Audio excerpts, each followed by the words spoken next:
All right, let's get straight into it. No messing about. We're here because, well, about 90% of you listening are probably losing money. Don't worry, we're not here to judge. We're here to take the mick and then maybe, just maybe, help you stop the bleeding. So, Morgan, you've seen the numbers. Why are new traders so reliably bad at this? Bad is a kind word, Chris. They are, in professional terms, exit liquidity. But you're right, the stats are grim. I mean, a recent survey showed 84% of new crypto traders lose money in their first year. Wow. And get this, of that group, 58% lose almost all of their starting capital. Wiped out. Vanished. And you know what? Good. They come into the market treating it like a fruit machine.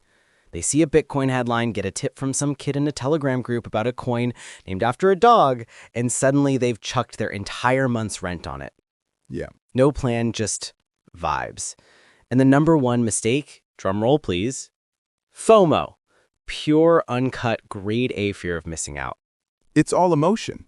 The survey said 44% of them admit to FOMOing into trades. Right. They see a massive green candle and just pile in at the absolute top. It's a textbook move. The other huge factor is the complete lack of research. They know the name of the coin, and that's literally it. They've put less thought into it than they would choosing what to get on Deliveroo. Exactly. And what's the first thing they all try? Day trading. 54% of them jump straight into the fastest, most brutal form of trading. They think they're going to be Gordon Gekko in their boxers, printing cash from their bedroom. Right. In reality, they're just frantically clicking buttons and paying for my next holiday. Collapse. Yeah.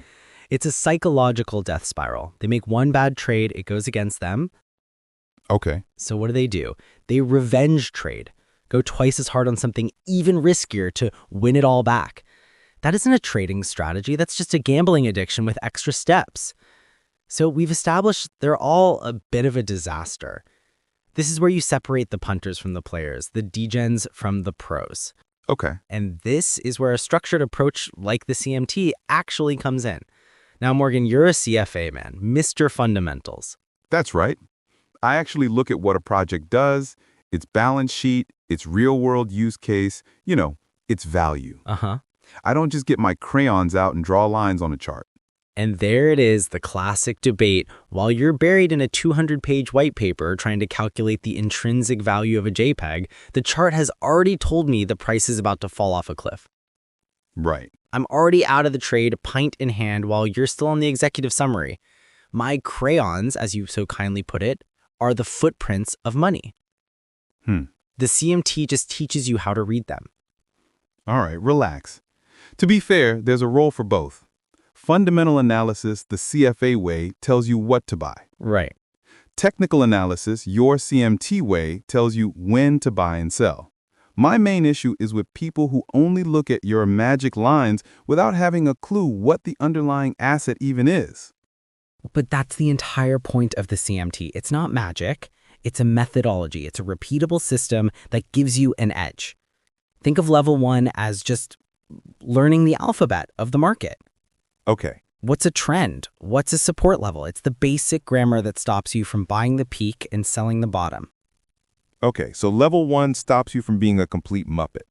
What happens next? Level 2 is where it gets interesting. Right. You start combining the tools. You learn about indicators, oscillators, how the bond market might affect Bitcoin. It's like going from knowing the alphabet to actually forming coherent sentences. You can build a proper market thesis backed by data, not just a gut feeling.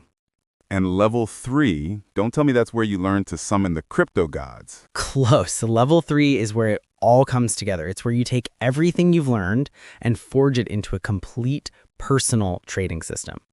Okay. And most importantly, it is all about risk management. Position sizing, setting stop losses, portfolio theory, ethics. It drills one thing into your skull above all else. Control your losses. Right. If you can do that, you've already beaten 90% of the people in this game. I can't argue with that. The single biggest failing of new traders is the complete and utter absence of risk management. They don't use stop losses. No. They risk their entire account on one meme coin. Any framework that forces you to manage your risk is incredibly valuable. Think of it like this. Getting your CMT is like getting a pilot's license. Before, you were just a passenger on EasyJet hoping the pilot knows what he's doing. Or worse, you're trying to fly the plane yourself after watching a 5-minute YouTube video. Yep. Getting your CMT is like stepping into the cockpit for the first time. You understand the instruments, you can read the weather, the market conditions, and you know exactly how to land the plane, whether that's for a tidy profit or a small controlled loss. That's a strong analogy. So you're saying you're not just gambling on the direction. You have a flight plan. Exactly. You know your altitude, your speed, and crucially, where you're going to land if the engine stalls. Exactly. So when you get that FOMO feeling, that itch to jump on a trade, the CMT training kicks in like muscle memory. You pause and ask, does this fit my system's rules for entry, or am I just being a degenerate? 9 times out of 10, it's the system that saves you from your own emotional impulses. So the CMT is essentially a boot camp for your trading psychology. It forces discipline on you until it becomes second nature. Yep. It's the structure that most people are desperately missing. That's it in a nutshell. It elevates trading from a hobby to a profession. You're no longer just a gambler clicking buttons. You're a market technician.